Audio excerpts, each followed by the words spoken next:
Thanks for joining us for this archive of Teaching American History's Documents in Detail webinar for Wednesday, March 16th, 2022. The focus of tonight's program was Harry Truman's farewell address drawn from our Cold War core documents collection. As always, we were joined by our moderator, Dr. John Moser, professor of history at Ashland University, and our panelists were Dr. David Krugler of the University of Wisconsin-Platteville and Dr. David Hadley, assistant professor of history at the National Defense University. Additionally, as a disclaimer, Dr. Hadley's comments, opinions, and views are not meant to represent in any way any official or stated positions of the National Defense University. Thanks again for joining us, and you can learn more about our webinars, our other programs for teachers, and our documents collections at tah.org. Good evening, ladies and gentlemen. My name is John Moser. I'm professor of history and chair of the Department of History and Political Science at Ashland University. I'm also chair of the Master of Arts in American History and Government program at Ashland University. And I'd like to welcome you to another episode of Documents in Detail, Teaching American History's webinar series, in which we bring together thoughtful scholars to have a conversation about historically significant documents. We encourage all of you joining us this evening to participate in this conversation by submitting questions via the Q&A box. Please do use the Q&A box rather than the chat box so that I don't have to monitor both of them. We will try to get to as many questions as possible. Within the next week, you will receive an email with a link to request a certificate of participation. Also in that email, there will be a link to the archived video and audio from tonight's program. The speeches, letters, and other writings that we're using for this year's webinars are all drawn from the various volumes in our core documents series. They are also available individually at the Ashbrook Center's extensive, indeed voluminous document database, which may be found at tah.org. The subject of tonight's program comes from the volume on the Cold War. That volume is edited by David Krugler. The document in question is Harry Truman's 1953 farewell address to the American people. And to help discuss it are Dr. Krugler himself. He is professor of history at the University of Wisconsin-Platteville. And he is joined tonight by Dr. David Hadley, assistant professor of history in the Joint Special Operations Master of Arts program of National Defense University. Both are also faculty members in Ashland University's master's program in American History and Government, so you may recognize them from one of those seminars. Thank you both for being here. Thank you, John. It's great to be here. So let's help us set up this document. Why include this in a volume that covers the entirety of the Cold War, right? It must have been a massive undertaking to select documents for that. Why does this one make the cut? Thanks for asking that, John. This was one of the easy selections to make. We originally envisioned 25 documents. I had to persistently nudge the general editor to give me 45, and I even felt like that was limiting, but I promised to keep them short. But this was always on my short list. And it's for this reason. Not only does it give us a review of the first years of the Cold War from one of its primary architects, President Harry S. Truman, it offers an eerily prescient prediction about how the Cold War will end. And just for that reason, I wanted to include the document. The review of recent Cold War events, the Berlin Airlift, the Korean War, the Marshall Plan, aid to Greece and Turkey, the formation of NATO, these are all important, and Truman touches upon them, and we're able to make links to those essential documents also included in the collection. But at the end, as Truman muses on how the Cold War might end, we do see a forecast of the future that is quite remarkable. And obviously we'll talk about that later. Dave Hadley, care to add anything? Yeah, one of the things that really struck out to me in reviewing this again for this event is how much Truman understands the impact that the atomic bomb has on the options that are facing everybody. That he's kind of responding in a way not as openly as he did when responding to Douglas MacArthur's resignation, but I think kind of within this whole system of saying, this is going to be a prolonged effort because we're stopping them in Korea, but there is a the atomic bomb in the background always. That kind of growing understanding of the kind of nuclear stakes of the Cold War. Gentlemen, the introduction for this document says that Harry Truman's popularity was at a record low when he delivered his farewell address. So he's leaving the office with kind of a cloud over him. Why is that? The Korean War. It's a war Truman chose to involve the United States in fully. He, of course, didn't begin the war. That's a North Korean decision with Soviet backing. But Truman's fateful decision to expand the war in the fall of 1950 to liberate the northern half of Korea from communist rule, thereby bringing in Chinese intervention, leading to a costly stalemate. That's the single biggest cause of Truman's unpopularity. And he later bitterly, though privately, remarks that if he had ended the war where his successor, Eisenhower, did, he would have been crucified. And understandably, people would have been angry because why expand the war? Most American casualties come after the expansion of the war over the 38th parallel, and basically of a restoration of the status quo antebellum. So it's that reason, the war, that leads to Truman's record unpopularity. That's the record in modern polling. I mean, maybe when Millard Fillmore left office, he was less liked, but we didn't have metrics in the mid 19th century like we do in the mid 20th century. Yeah, I think Hadley. Buchanan might have had some negative remarks too on his record on his way out the office. I agree that the Korean War is paramount in its importance, but kind of linked to that is the Red Scare at home and the kind of constant attacks that are going on against the State Department, against eventually spilling into the army, but kind of past the administration. And they're able to, they point to the fact that Dean Acheson, when he's talking about the defense perimeter in the Pacific, he leaves out Korea. And so people point at that and say, Dean Acheson was giving the go light to North Korea. And, looking internally at the documents, that's not really, I think, an accurate portrayal, but that's something that we have with hindsight to see. And at the time, there's this kind of growing anti-communist hysteria. And I also think that it's a sense of a reversal from, an early period where it seemed that the United States was mainly in a secure position, the sole owner of the atomic bomb, the kind of victories with Greece.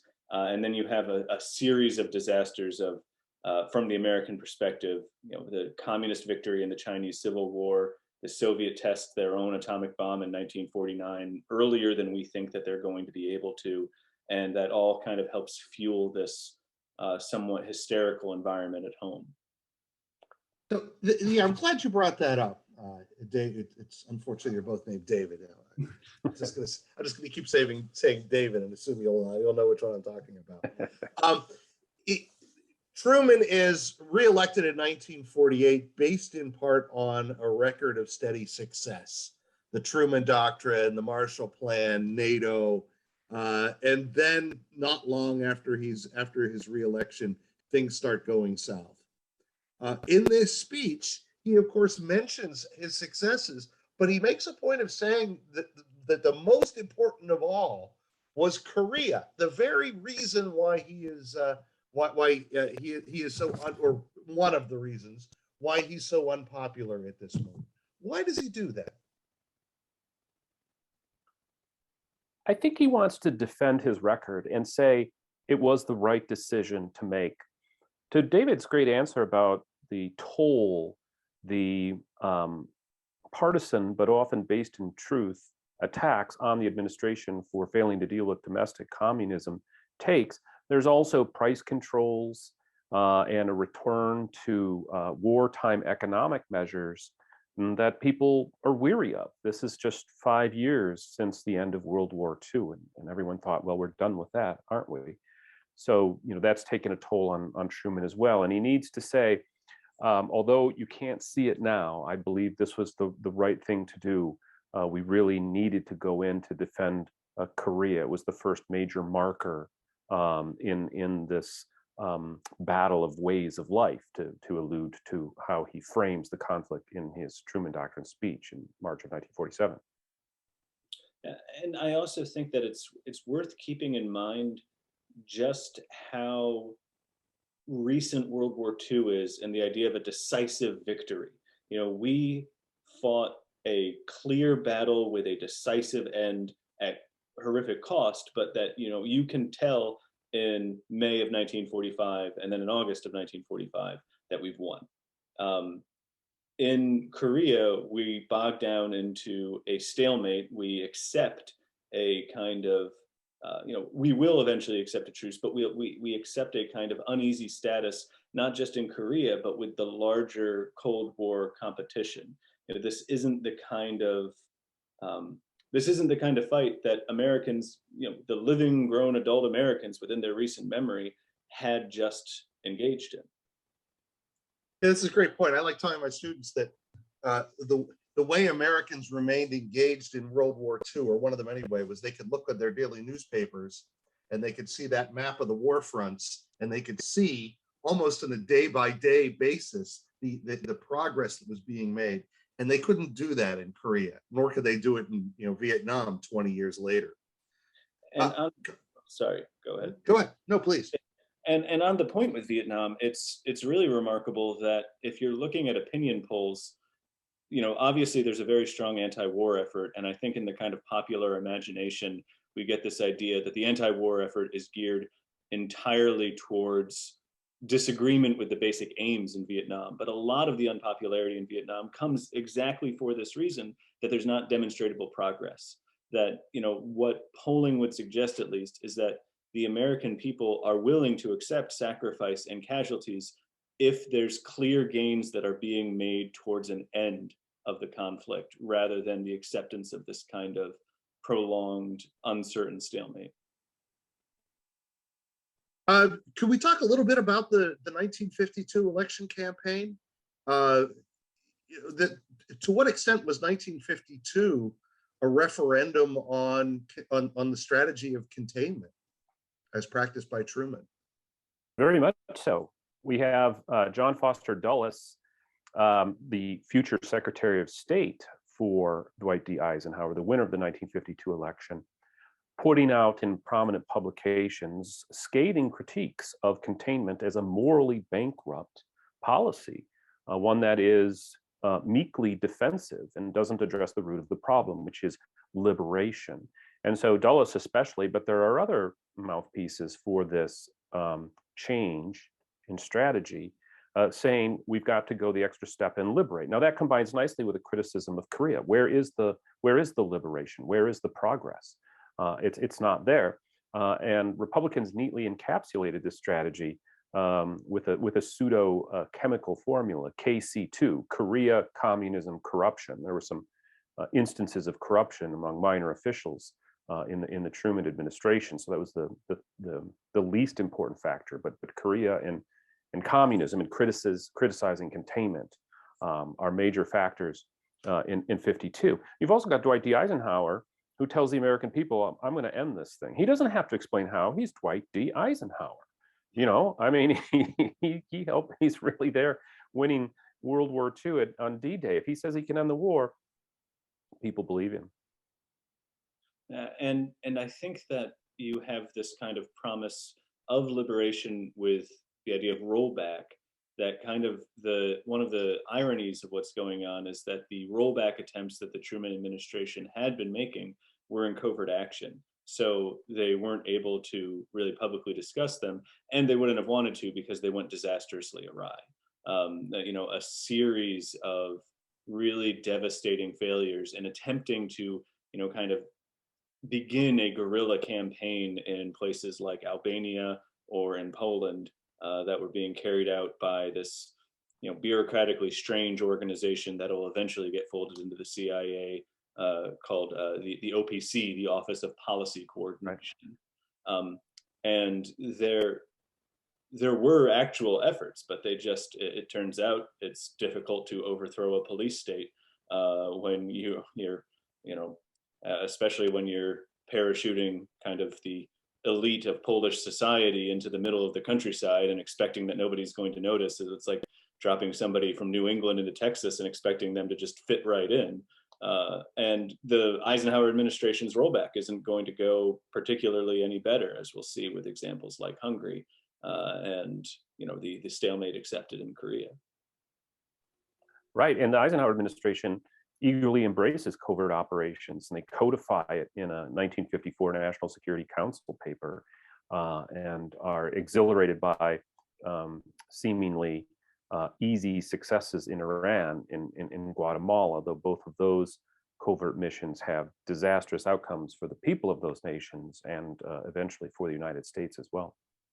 And also noteworthy that those are against countries that are outside of the Eastern Bloc, that we're not really able to effectively carry out covert actions against, the Eastern Bloc countries, because we just don't have the kind of, capacity. And those are just regimes that aren't really susceptible to the kind of tactics that get used in Iran or in Guatemala.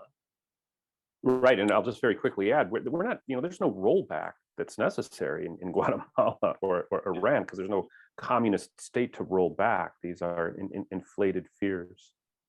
Yeah, this was something that I found in the research for my book, actually, that one of the most kind of a 1970s review of kind of CIA operations like this. It's the CIA is drawn to the third world like a lonely derelict is drawn to a porn shop, where the salve for dreams is cheap and available.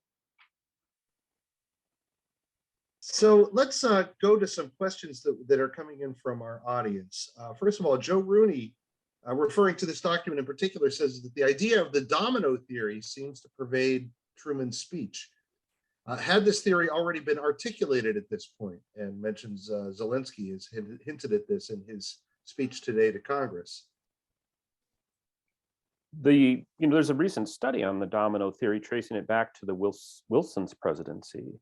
So it's no surprise that it does pervade the speech, because although it's Eisenhower who popularizes the metaphor, it is a guiding theme in U.S. foreign relations during the first half of the 20th century. A lot like in Coolidge administration, there's, although not use of the word domino theory, fears that if Nicaragua goes communist, the rest of Central America will too. And that ties in very well for the American mindset with what happened at Munich, like the idea that we're not going to have another Munich. We're not going to let the kind of slow roll that we saw with Nazi aggression happen again, as a kind of like, we saw them take Austria, and then it was, I think Munich was pretty soon after that. But this idea of, escalating aggression from a totalitarian force, and kind of lining up with that they've seen it in their living memory. And I think Truman, I just wanted to point out, Truman references appeasement in Munich in the speech. We had the courage and confidence, so it's not ebbing away as it did in the 1930s. Yeah. At one point, I think it was during the lead up to the Truman Doctrine speech, Dean Acheson used something like the apples in a barrel theory, that one rotten apple in the barrel will start to rot the others as well. So yeah, all sorts of different variants on what would become known as the domino theory. So Richard Rago asks, does the sweeping out of the old China hands at the State Department have a direct result on the handling and outcome of the Korean War and then the Vietnam War? In the short term, it doesn't appear to have much effect, but by losing individuals with deep knowledge of China and how Chinese communism was grafting onto its culture and civilization and existing institutions, I think that there was a loss for the United States in Vietnam, for example. I mean, although by the time Nixon's in office with Kissinger and they're doing linkage, those the China heads, had they survived, would have long been retired, but there was some loss of real and supple knowledge, I think, in the purges that did little to capture the active spies, of which there were very few at that point anyway. Yeah, I am thinking about the fact that so much is set into motion by the Eisenhower administration, where Eisenhower makes what I think is the very wise decision not to intervene after the French defeat at Dien Bien Phu. And they, however, find this kind of way to salvage that to some extent by beginning to support the Diem government in South Vietnam. And I agree with the argument of the book Trapped by Success, that even though not intervening, Eisenhower essentially set up a condition where the future leaders would feel that they had to defend South Vietnam, or what would happen to that president is what would happen to Truman when China falls to the communists. And so the kind of that as a compromise solution loses sight of some of the alternatives. Like, can you treat Ho Chi Minh like you treat Tito in Yugoslavia, where, yeah, he's a communist, but he's not following the Stalinist line. And we don't have the cultural depth anymore in the State Department to know that there's a history of clashes between the Vietnamese and between the Chinese. And it might be apocryphal, but Ho Chi Minh's, I'd rather eat American crap for 20 years than Chinese crap for 1,000. Right. As David Halberstam remarks in his still classic work, The Best and the Brightest, and he's quoting an unnamed State Department official who said of Southeastern affairs in the State Department, I doubt there was one individual there who could pass a freshman level college class on Southeast Asia. So, losing the China hands or the purges that take place really don't affect, there's a vacuum anyway, because there just isn't base knowledge there to even intuit the historic, the even ancient tensions between the Chinese and the Vietnamese, as you point out, David.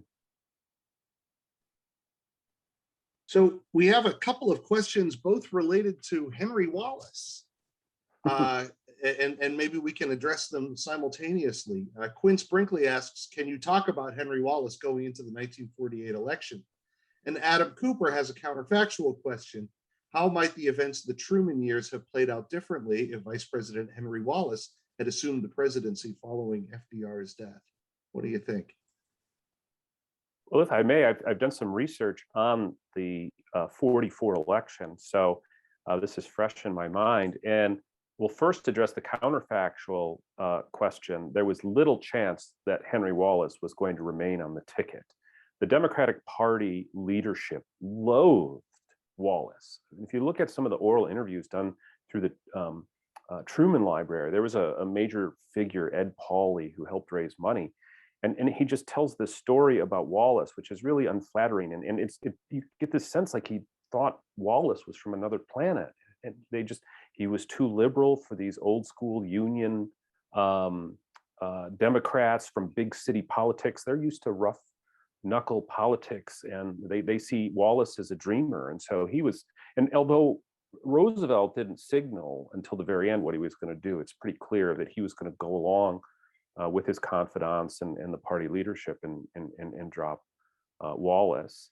I think James Burns had a stronger chance than Wallace of being picked up, and that's an interesting counterfactual itself. But certainly Wallace was promoting a third way after he's fired. I mean, even while he's Commerce Secretary, this is kind of his concession after being rudely shoved aside from the vice presidency for Truman. He becomes Commerce Secretary. When he talks about finding compromise with the Soviets, he's out. And then that becomes a basis for his failed 1948 third party candidacy.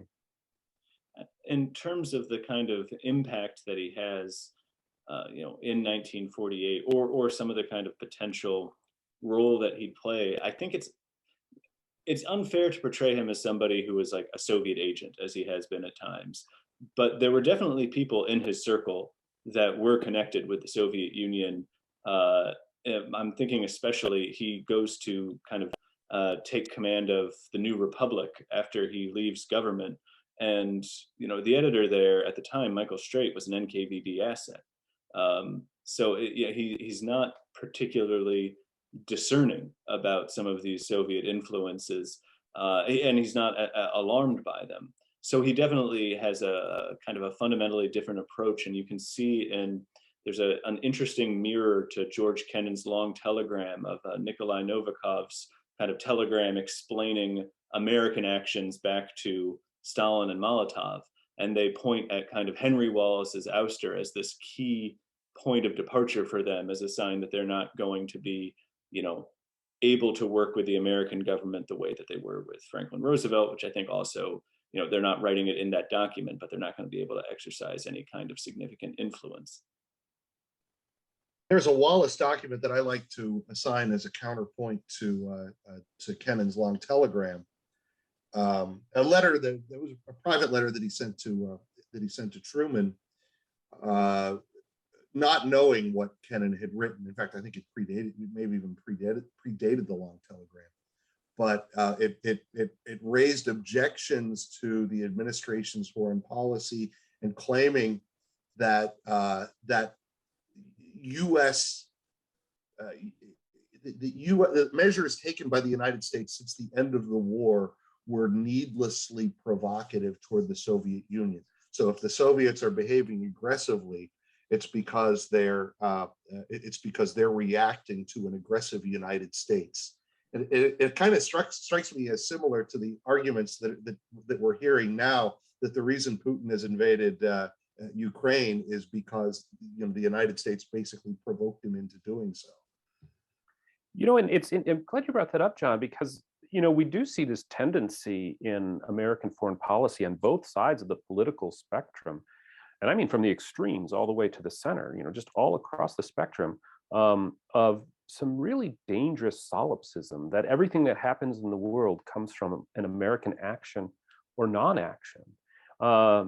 Wallace makes this critique of the Truman Doctrine public after the speech, and I think it's even harsher than that letter you mentioned. But you ask the Poles if you think the United States was provoking the Soviets. That World War II continues for the Poles who try to resist a Soviet takeover. The home army, which has been fighting against the Germans, turns against the Soviets, and they're brutally put down. And that has nothing to do with the United States, not being attentive enough to Soviet security concerns. The only thing Stalin would have been happy with is if the United States says, take as much as you want, we're not going to do anything. Yeah, and I think that kind of with the modern parallel, that question about are we provoking Putin leaves out how, actively Eastern European countries were trying to get into NATO in the 1990s on the basis of the reasoning that the Russian imperialistic behavior is going to reemerge as far as they're concerned. They read their history and I think extrapolated correctly from that. But if you see, there's minutes available, declassified, of a meeting between Václav Havel and Bill Clinton, and Havel's just like, we don't want just this partnership for peace idea. Like at some point in time, we're going to see the reemergence of Russian aggression, and we want to be under NATO's umbrella when that happens. John Studer just has a quick comment. Woody Allen's movie Bananas, the opening scene fits so well CIA overthrows. So there's a recommendation. If you haven't seen Bananas, it's well worth seeing. Sarah Summers asks, Truman's presidency offers consistent rhetoric from the Truman Doctrine, his inaugural address, the contents of NSC 68, and of course the farewell address. Do you think there was a sense of containment fatigue in America in 1952? It's a great phrase to use. I think, yes, there was containment fatigue. As David pointed out earlier, Americans are willing to make the sacrifices to war as long as there is measurable progress. And although Korea can be counted as 100% success of containment, it's still in effect today, generally. That's not how people are defining progress. And I think that's one thing the Republican Party does very well in 52, is redefine progress and victory. So much of what we see in this speech is Truman trying to surmount that fatigue and in a gracious way, as he leaves office, say, this is, asked a lot of you. I've asked a lot of you, and you've given a lot. And though we don't see it, someday we will. And that sets up his accurate forecast of how the Cold War will end more than 40 years or 40 years or so after he gives this speech. And I'd return to the idea of the atomic bomb, in the sense that I agree with the idea of containment fatigue, and like David, I think that it's a really great phrase for it. I think that it's strengthened by a lack of appreciation at this point for the kind of totality of devastation that a nuclear war could bring. I mean, people know that atomic bombs are dangerous, but the recognition of, the potentially civilizational ending effects of an atomic war, I think Truman has it, but it's kind of slower to filter out in American pop culture. You see in the 1950s, this kind of growing recognition, but I think that that's, more towards the kind of middle and end of the decade than you see at the beginning. You have a case where even people, even military experts don't understand how radiation would affect people, for example. Yes, and we see both Truman and Eisenhower actively promoting a form of civil defense designed to convince people that nuclear war is survivable. And when you look at Eisenhower's own private musings on this in his diary, or what he says at cabinet meetings, so this was not for public consumption at the time, now available to us, he absolutely understands if there's nuclear war, nobody wins, that the human race will be close to extinction, and certainly modern civilization will be ruined. And his takeaway is the only way to win nuclear war is to never have one. And for him, that means overwhelming nuclear superiority over the Soviet Union or any other nation, so that they don't dare strike, knowing that utter devastation awaits them. This is mad, mutually assured destruction.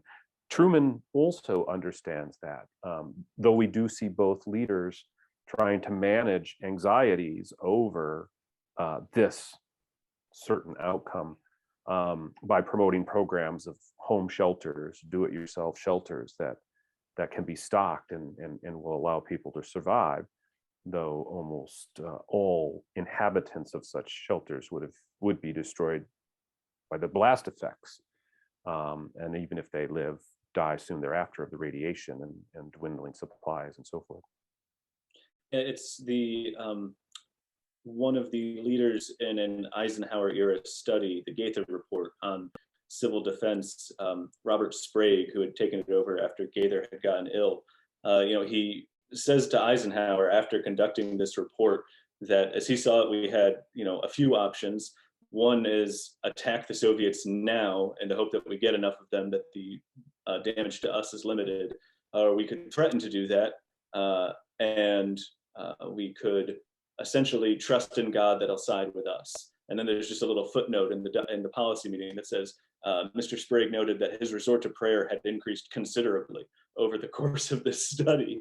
And kind of like the existential dread is in the policy making circles, and it's slowly trickling out to the American public. I think really it's even at its strongest after the Cuban Missile Crisis rather than before it. Right. Richard Rago asks, could you discuss the Potsdam Conference, so go back a little bit, and Truman's role in it? Was he initially out of his league among leaders like Stalin and Churchill? In a sense, he was, because Stalin so perfectly played Roosevelt at the Tehran Conference, for example, in late 1943. Rather deviously and very effectively pitted Roosevelt and Churchill against one another. When you look at the minutes of those proceedings, Stalin is in charge. On the other hand, Stalin is very much shaken by Roosevelt's death, not because he's mourning it or feeling personal loss, but rather it's the expiration of a known quantity, someone he could work. Truman is not known. He's only been vice president for a few months, and the public record is not encouraging to Stalin or the Soviets, since Truman had been known to make pretty strong anti-Soviet statements.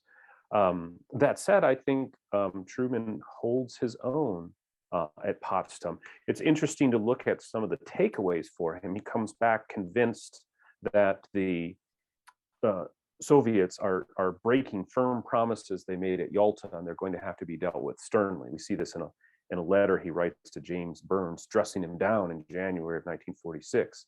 That letter concludes with a classic Truman blunt statement: "I'm tired of babying the Soviets," end quote. And Truman's also, I think, feeling an immense amount of confidence from being the sole possessor of the atomic bomb at this time. It's ironic that Stalin probably knew more about the program than Truman did at the time that Truman tells him that we do have the atomic bomb because of Soviet espionage and the Manhattan Project. But the kind of expectation that we'll have, I think the estimate was about a decade of essential, monopoly on atomic power, really, it bolstered Truman a lot, perhaps to the extent that he's, not taking some of the other ways that the Soviet Union can exercise its influence and power as seriously as he might have. I've finally gotten around to reading Lon Hamby's Man of the People, what is probably the definitive biography of Truman. And something I found striking is Hamby says that, for all the differences between Truman and FDR, they both shared a sense of optimism and confidence that relations with the Soviet Union all boiled down to personal relationships. Like if you could figure out what makes Stalin tick, you could work with him. So FDR bargained with him as if he were a labor leader or something like that. Truman said that Stalin reminded him of no one so much as Tom Pendergast, the infamous head of the Missouri, the St. Louis political machine. I don't know, I don't know if there's any that we can take this discussion anywhere, but it really was striking how much similarity there was between the two men's understanding of what was really involved in Cold War diplomacy, and no real sense that there may be structural or systemic problems that stood in the way of harmonious US-Soviet relations. That's a great observation, John. We see Truman's own awareness of the structural problems or causes of the conflict in this document, in which he talks about the two ways of life, and as the free world grows stronger, more united, more attractive, and as Soviet hopes for easy expansion are blocked, then that's going to bring change. I mean, that really predicts what's happening in Czechoslovakia in the late 1980s. And in other nations that push back against communist regimes. In his farewell address, Truman is displaying the big picture awareness of the conflict that's not showing itself in his one-on-one dealings with the Soviet leadership. If I'm not mistaken, that's the only meeting between Truman and Stalin is Potsdam in 1945.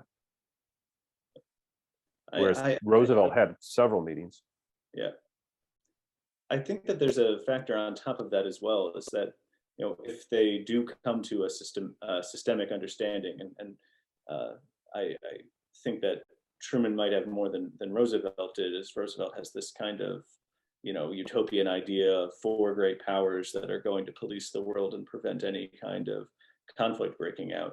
I think they also misunderstand in their dealings with Stalin the differences in political leadership that a dictator has, that, they think that if they make a rational argument to Stalin, then they'll be able to persuade him to listen, not really realizing that what is rational, that Stalin's acting from an entirely different set of incentives, and that his understanding of what is or is not rational is entirely different from their own. And that as George Kennan observes in The Long Telegram, we have no idea, or we had no idea the extent to which Stalin had an objective view of the world based on the information coming to him, because it's all translated through this party apparatus. So not really being able to understand the kind of inflow of information that Stalin is reacting to, you can't really gauge how he's likely to react to different events. Yeah, if I could just add to that quickly, the historian Ralph Levering has argued quite convincingly, I think, that Stalin never had a functional appreciation for American elections and its governing system. So when Roosevelt asks for a private meeting at Tehran with Stalin and says, look, I can't say anything about Poland being divided now. And at this meeting, Roosevelt, intimates that he's going to run. He said, I don't know if I'm going to run next year, but I may have to. And it's very important that Polish American voters, as well as voters from the Baltic states, Lithuanian Americans, Estonians, and Latvians, that they don't hear me saying, we're going to accept a divided Poland and conquered Baltic states. And for Stalin, that's just cutting a favor to Roosevelt. He doesn't understand that Roosevelt, genuinely needs those votes. It's not about tricking or deceiving people. It's about dealing with electoral realities. How much influence did Kennan have on the Truman administration's foreign policy? Of course, the long telegram gets a lot of play, but how seriously did Truman take it? Did it really change his thinking in any fundamental way about how to deal with the Soviets? I think that it crystallized a lot of thinking. It kind of was something that could be referred to, but when I think it's Leahy who starts spreading it around as soon as it comes in. I think he's spreading it because that guy's good at framing what I've been wanting to explain for a long time. So it kind of fell on fertile ground. And Kennan, he has an influence when he's brought into kind of policy planning at state, but he doesn't stay there too long because he's kind of a difficult guy to work with. Right. I think I don't know how much personal interaction Kennan and Truman had. They may not even have met in any meaningful way, because despite Kennan's long, distinct career in the State Department, he was working at levels that don't bring him into contact with the president of the United States. And I love the way you put that, David, that it kind of crystallized his own thinking. To circle back to that letter that Truman wrote to Burns in January of 1946, Truman says to Burns, who's then his Secretary of State, I have no doubt that the Soviets are going to move on the Black Sea Straits and on Turkey. This is something Kennan mentions a month later in the original version of his analysis, and it's then refined in the 1947 publication in Foreign Affairs. But for Truman, the mold is set by January of 1946. The Soviets have to be stopped. They have to be contained. And Truman then embraces a militarized version of containment. If you especially look at the way Kennan defines containment in the second published version, it's a much more flexible one. And it doesn't default to military force or the threat of military force in every instance. Indeed, it advises to use other measures first. Kennan would always claim that he'd been misunderstood about containment.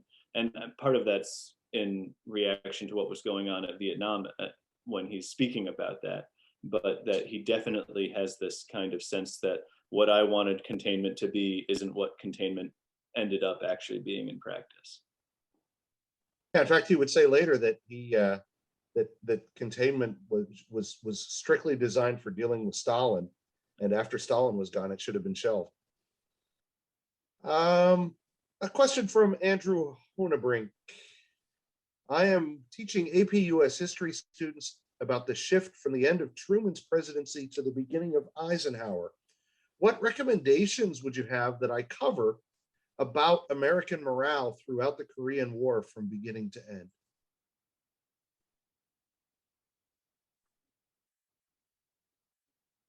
Definitely, I think the initial support for going to war to defend Korea should be covered. So too, the flagging support for the war because of frustration over progress. And a good way to introduce students to this is to look at the backlash against Truman for removing General Douglas MacArthur from his command for the general's refusal to clear controversial statements with the White House. MacArthur comes back to great acclaim, and he goes on a sort of "I was fired, but I'm right" tour across the country with really great crowds. And this is where we see Truman's popularity start to take a dive. And so that kind of becomes a marker for the morale, because people are asking, well, why aren't we letting the general win? I can't think of any sources that put it this way. The way Westmoreland would say it later. That we weren't allowed to do what we needed to do because of political decisions. But that's really what MacArthur is encouraging people to think. I'd add again on so McCarthyism at the time, I think, is a kind of sign of not necessarily more the morale, but the kind of mental state that comes from this sense of threat. That, along with the kind of panic about brainwashing of American soldiers that's supposedly taking place, that we see kind of worked into the Manchurian Candidate later, of right. Like we're seeing it's a threat that they're going to take they're going to get inside our minds and are going to be able to manipulate us in ways that we can't begin to understand. And we think they have this sophisticated approach to mind control, but it turns out you can get people to say a lot of things if you starve them to death for a very long time before offering them food if they'll say something. So that kind of I think the reaction to perceived Soviet threats speaks a great deal about where the American people's morale was at the time. So could we talk a little bit about Truman's prediction for the end of the Cold War? How did he come to reach this conclusion? I don't know how much of his hand and his thought is in this speech. It certainly seems like there's a strong Truman voice coming through here. I'm not sure of the primary speechwriter, but I think above and beyond the wordsmithing, this is a message Truman felt comfortable getting behind because of his faith. I think we can take him at face value when he says, "I have a deep and abiding faith in the destiny of free men." Truman was an avid reader of history, though he had no formal education in it. And one of his takeaways from his reading of history is that there's a very Whig view, right? That things get better as they go on. And the driving force of progress is human aspiration toward and fulfillment of representative forms of government. So for Truman, there's an inevitability to the outcome that comes from his reading of history, but also his major part in creating these policies that define the U.S. posture and rhetoric during the Cold War.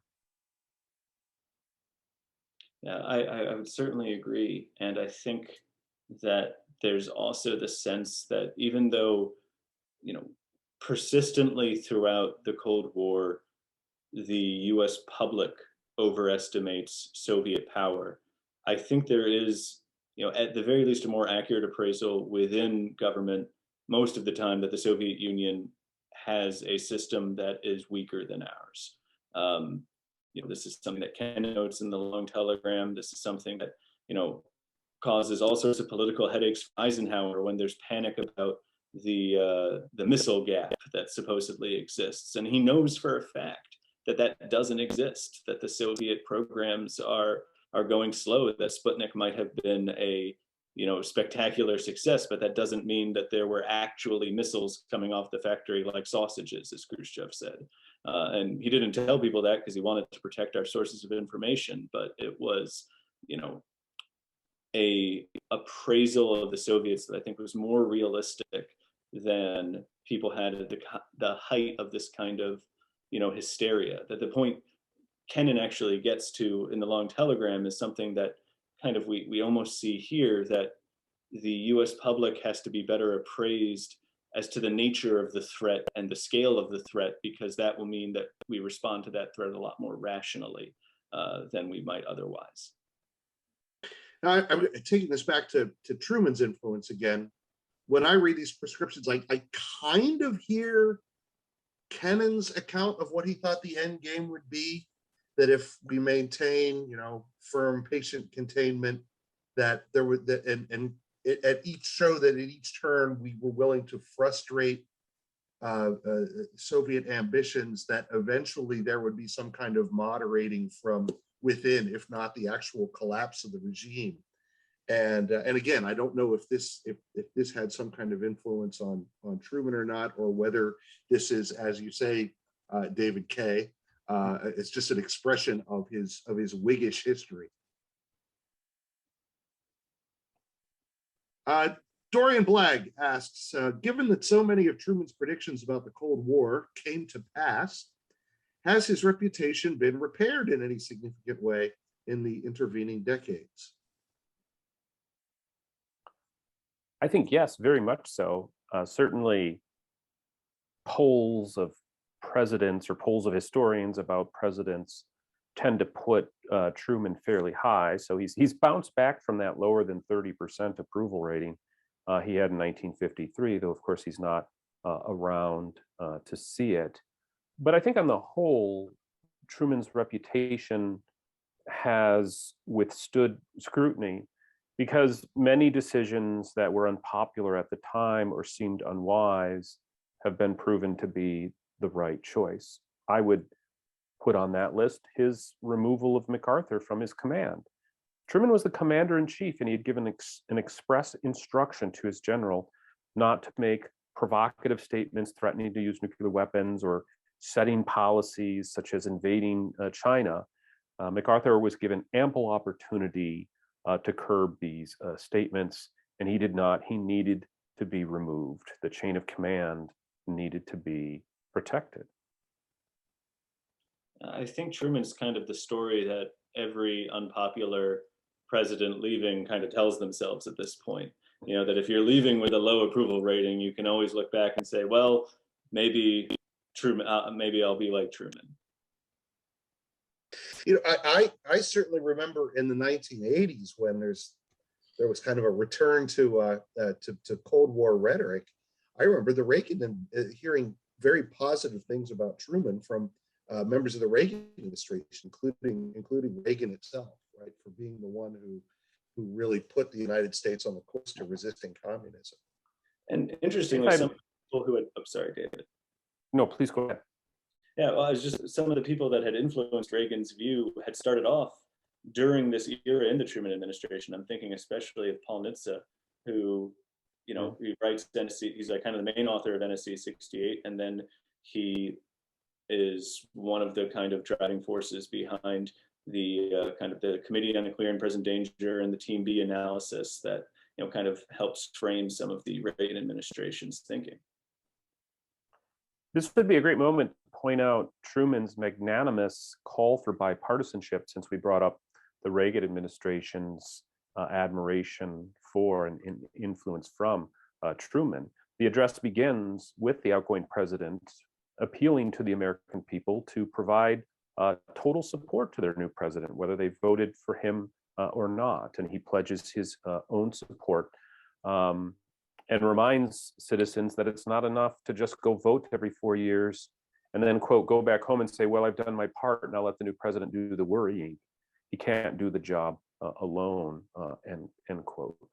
And we do see more bipartisanship like that, even during very partisan times, as David pointed out. I mean, it wasn't as if the Republicans toned back their rhetoric in 52, and Truman's bitter about it, although he wasn't up for office, right? I mean, he took a shellacking, but he's thinking of the office and the transition and the importance of making these changes smoothly.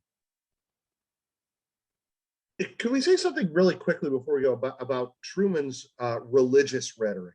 It really suffuses this document. In the long run, the strength of our free society and our ideals will prevail over a system that has respect for neither God nor man. Communism is a godless system. How much of this is simply the way presidents spoke at the time? They are less inclined to speak that way now, at least not Democratic presidents, I suppose.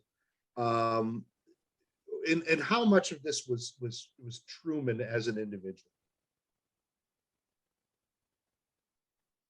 I think this is Truman as an individual, but also putting out a very common statement and description of communism.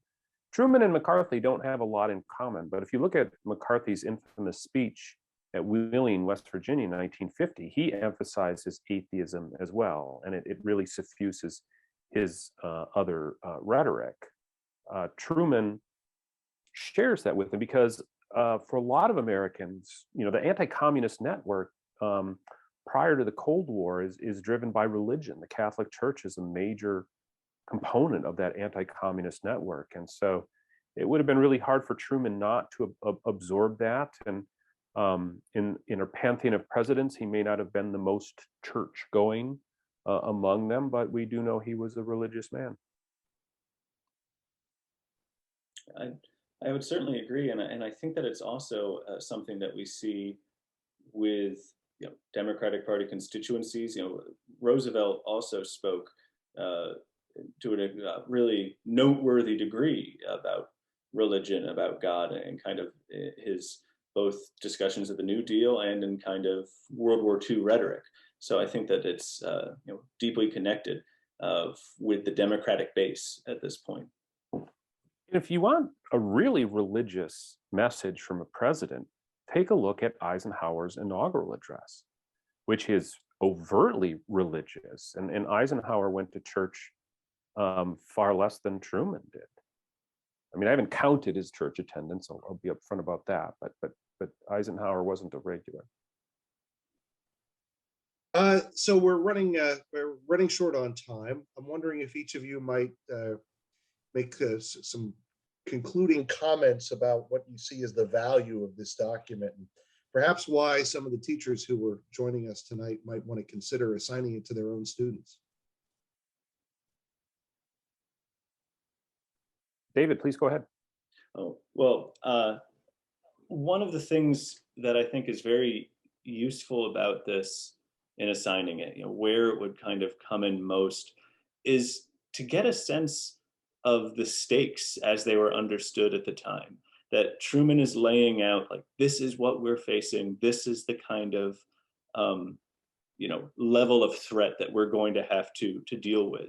And I think that one of the challenges that I know that, I encountered in teaching undergraduate students was to get a sense of what's it like to feel almost besieged during the Cold War. That Truman kind of brings that out in discussing all of these things that they've been through in these previous early years of the conflict. I'll add that the document is valuable for impressing upon our students just how much happens in an 8-year period, even less than 8 years.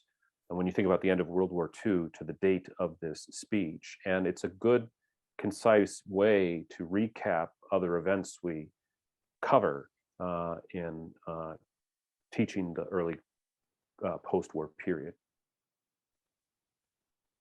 Okay, well, I want to thank both of our panelists, David and David. I also want to thank our participants for their wonderful questions. As a reminder, you will be receiving an email within the next week, and that email will include a link for a certificate of participation. It will also contain a link to the archived webinar. Please, please, please share this with your colleagues, put it on social media, help get the word out about Documents in Detail and the other fine programs offered by Teaching American History. If you have enjoyed tonight's webinar, please consider taking an online graduate course in our MAG program. As I said, both of these gentlemen teach in the program, and we have lots of other fine faculty as well. So whatever your interest may be in American history, we've got a seminar for you. You can find more information about our course offerings as well as, of course, many other resources for teachers at teachingamericanhistory.org.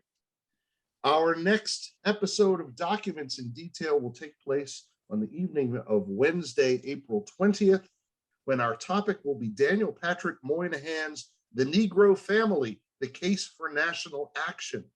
This document comes from the core document volume on slavery and its consequences.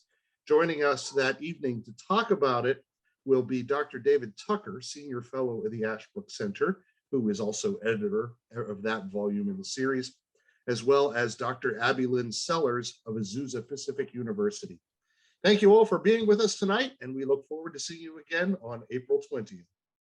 Thanks again for listening. You can learn more about our free programs, resources, and documents collections at teachingamericanhistory.org or TAH.org.